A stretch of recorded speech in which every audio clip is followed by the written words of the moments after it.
Salut tout le monde, on se retrouve aujourd'hui pour la vidéo de mon concours préféré de l'année. Il s'agit bien sûr du CSO Harcourt organisé au Mans. Et ça allait déjà être la 4e édition que j'allais le faire avec Akamas. Depuis que l'on y participe, on a toujours fait 3 jours d'épreuve. La première année, on avait fait 1 mètre, 1 mètre 10 et 1 mètre. Tout en épreuve E, évidemment. Pour rappel, les épreuves E sont des épreuves poney, donc avec des distances poney, mais ouvertes aux adultes. La deuxième année, on avait fait 110, 110 et 1 mètre. Et l'an dernier, on avait fait 110 les 3 jours, dont le derby amateur lors de la deuxième journée. Pour cette édition, j'avais bien envie de tenter encore autre chose. Le premier jour, je nous avais donc engagés en E1 110 comme d'habitude, puisque c'est maintenant notre hauteur de routine en concours. Le deuxième jour, j'avais par contre engagé la E-Elite, donc avec des barres à 1,20 m. Ça allait être notre toute première 120 à tous les deux. Et pour finir le week-end, j'avais par contre engagé une petite E3 à 90 cm pour finir tranquillement. On est donc parti jeudi pour nous rendre sur le concours puisque nos épreuves commençaient le vendredi. Après les 4h30 de route, nous sommes arrivés sur place avec les poneys. Je suis partie uniquement avec Sarah et sa jument Fink. Donc lorsqu'on est arrivé, on a bien installé les poneys dans leur box et on est allé se balader sur le parc équestre pour leur dégourdir les jambes après le transport. Le lendemain, donc le vendredi, je passais seulement en épreuve en fin d'après-midi. J'ai donc eu le temps de faire marcher Akamas plusieurs fois en main dans la journée, en passant toujours par le cross pour le faire brouter un peu à chaque fois. J'ai aussi eu largement le temps de le pionter dans l'après-midi. Vers 16h30, c'était ensuite l'heure de ma reconnaissance. Pour ce premier jour de compétition, on passait sur la piste bleue comme l'année dernière. Alors à la reco, le tour me paraissait pas trop difficile, même si certains obstacles étaient quand même plutôt bien cotés pour ce premier jour. Arrivé en détente, j'ai pris mon temps pour bien marcher puisque je passais normalement après les As-2. Mais au final, on m'a vite appelé puisque comme la E1, c'est exactement le même parcours que les As-2, ils nous faisaient en fait passer par ordre d'arrivée au paddock. Et au final, donc je me suis retrouvée à passer au milieu des As-2. J'ai donc dû détendre très rapidement à l'obstacle, mais Akamas a répondu tout de suite présent. Il était parfaitement à l'écoute et était très bien appliqué sur ses sauts. Nous voilà donc sur notre tour de ce premier jour. Akamas de Genève, Yann Lescott au départ, le couple numéro 2 de l'épreuve.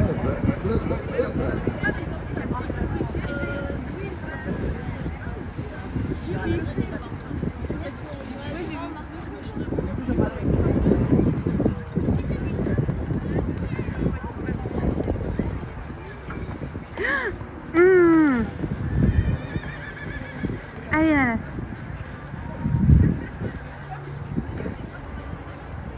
Oui, allez. Oui.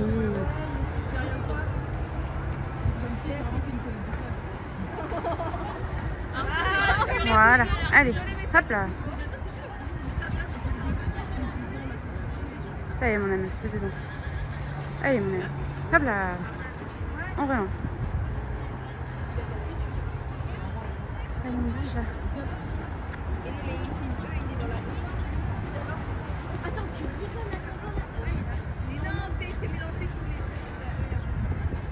Oui.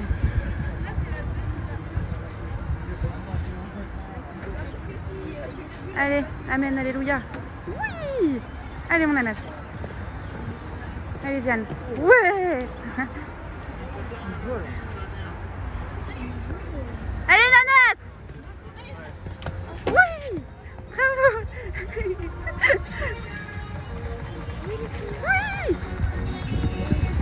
Et voilà, comme vous venez de le voir, nous bouclons un sans faute malgré une petite frayeur sur le numéro 2. Je ne l'explique d'ailleurs toujours pas. Akamas n'est pas parti sur la foulée que j'avais demandé, il a retapé un petit pied qui n'avait pas lieu d'être. Malgré ça, je suis vraiment très contente de notre parcours. Et cerise sur le gâteau, nous remportons l'épreuve. Alors c'était complètement inattendu parce que j'ai pas du tout joué le chrono. Mais en fait, on était les seuls sans faute de l'épreuve. Donc on a pu aller à la remise des prix dès ce premier jour. On passe maintenant au samedi. Alors cette journée était clairement la plus stressante pour moi puisque je passais seulement sur les coups de 19h30 pour notre première 120. J'ai donc eu tout le temps de la journée pour stresser. Heureusement, j'ai été un peu occupée avec l'équipe Harcourt puisque le matin on a fait de la création de contenu en tournant des petites vidéos avec les autres ambassadrices. Puis en fin d'après-midi, on avait un meet-up organisé pour rencontrer nos abonnés. Malheureusement, j'ai dû quitter le meet-up assez rapidement puisqu'il était juste avant ma reco. Je me suis donc dépêchée de préparer Akamas et de me rendre à la reco. Cette fois-ci, on passait juste après les Asponés 1, donc je n'avais pas besoin de détendre avant la reconnaissance puisqu'ils étaient environ une quinzaine dans cette épreuve. À la reco sur la piste, j'ai été très impressionnée par la hauteur. Entre 110 et 120, je trouve que la différence est quand même assez énorme, surtout sur la largeur des auxerres. J'avoue que ça m'a encore plus stressée. Même si de toute façon je partais dans l'idée que si je ne le sentais pas, j'abandonnerais au milieu du parcours. Si j'ai engagé cette épreuve, c'est juste pour voir si on en était capable, mais surtout pas pour se faire peur ou se planter. En détente, Akamas était encore une fois pas mal du tout. Sur les sauts sur le vertical, il sautait vraiment bien. On finit d'ailleurs sur le dernier vertical à 120 avec un très joli saut avant de passer sur l'auxerre. Pareil sur l'auxerre, le premier s'est très bien passé. Puis quand on a monté au code de l'épreuve, je ne sais pas pourquoi, je me suis mis un coup de pression et Akamas s'est arrêté. Je suis revenue sur l'auxerre et à la deuxième tentative, il a très bien sauté. Je l'ai donc laissé là-dessus et direction la piste. Akamas de Champlève, monté Allez, par Diane Lescott. Allez Diane, une trousse. Maintenant, faut se taire. Oh putain, oh putain. Ça va.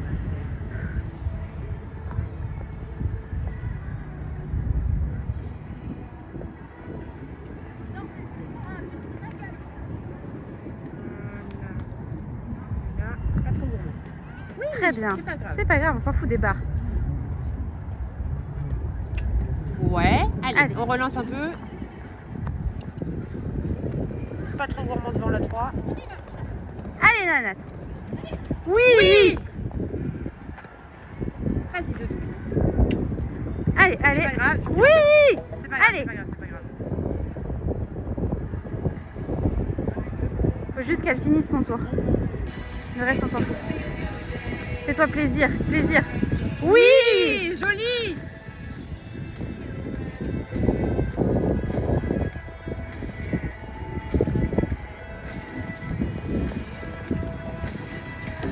C'est bien, c'est pas grave. Pas grave. Oui. Allez, Nanas. Allez, mon Nanas. Oh, c'est pas grave.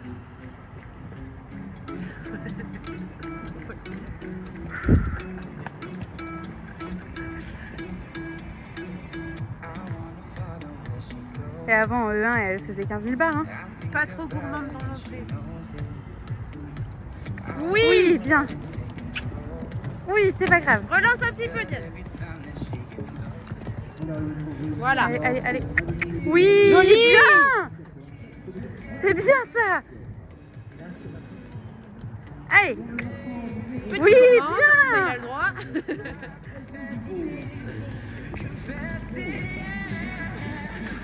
Pas trop gourmand sur la dernière. Wouhou. Ah, il était large, il était C'est pas large. grave, c'est bien. Bravo. C'est bien, Nanas. C'est large. Hein. C'est... Bon, comme vous pouvez le voir, notre tour a été très compliqué. J'ai clairement été submergée par le stress, j'ai pas du tout réussi à gérer mes émotions et j'ai vraiment monté n'importe comment. Durant le parcours, j'ai plusieurs fois hésité à abandonner sur le tour par peur de mettre trop Akamas en difficulté, mais je le sentais malgré tout hyper volontaire et pas du tout stressé contrairement à moi. C'est clairement lui qui m'a tiré les fesses jusqu'au bout de notre parcours. Et je suis vraiment trop fière de lui car sur les sauts que j'ai bien montés, il a vraiment très bien sauté et la hauteur ne lui a posé aucun problème. Alors pour rappel, je n'ai aucune expérience sur 120, lui non plus. On n'avait pas de coach pour nous aider et avant de venir, on n'avait même pas vraiment enchaîné cette hauteur à la maison. Alors c'était peut-être un peu trop ambitieux d'engager cette épreuve, mais mon super poney m'a encore montré de quoi il était capable et surtout que je pouvais toujours compter sur lui. Donc étant tout seul dans l'épreuve, on a quand même pu aller à la remise des prix puisqu'il nous suffisait de terminer le parcours pour, entre guillemets, gagner l'épreuve.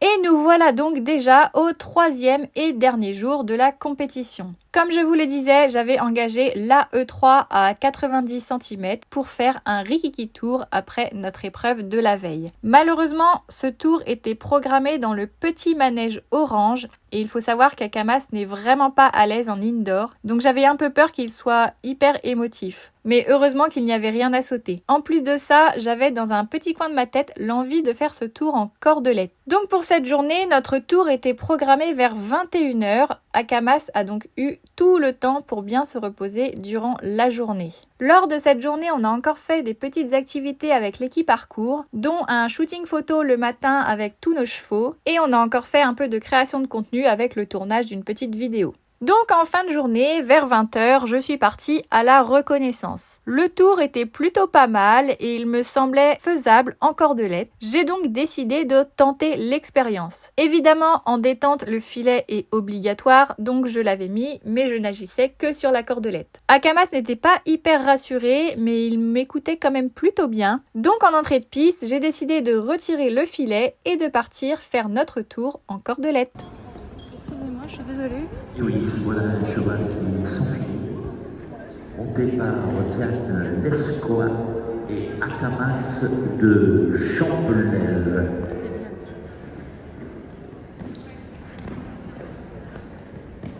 Ok, allez, on tourne. Il est calme, hein? Ouais, ça va. Ouais, c'est pas grave. C'est bien. Voilà.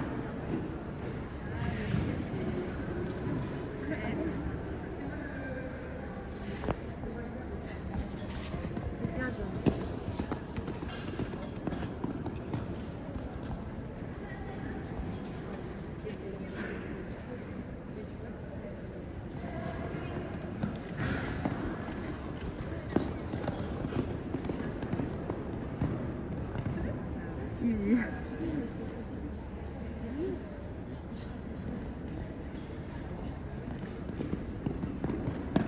Oui. On tourne, on tourne, on tourne. Oui. Bravo.